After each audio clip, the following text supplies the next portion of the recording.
So after Fairchild dropped the Channel F in 1976, the industry had finally built the first console where you could actually swap cartridges instead of being stuck with whatever games were pre-installed on the machine. Big deal. Real big deal.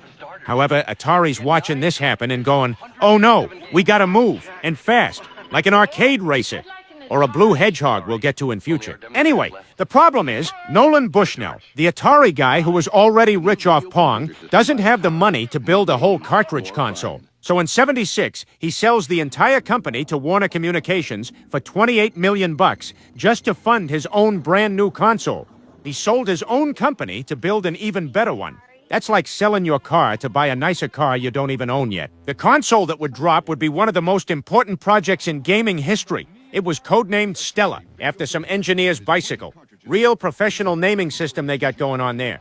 Throughout the project's development, engineers Jay Miner and Joe DeCure built the actual guts of it with a chip called the TIA, and Al Alcorn, the same genius behind Pong, oversaw the entire retro operation. They gave it a joystick with one red button, simple as a doorknob, and in 1977 it launched with 9 games total. But the big one, the pack-in game that came right in the box with every single unit, was Combat, basically a game about tanks and biplanes shooting each other. It wasn't fancy, but it's what you had while you were realizing you just spent $200 on tank noises. Officially, the wood grain machine is called the Video Computer System. Real catchy, guys. Later on, they slapped 2600 on it after the model number, CX2600, and the Atari 2600 is born. Freaking sweet. Like, comment, follow, and share for more.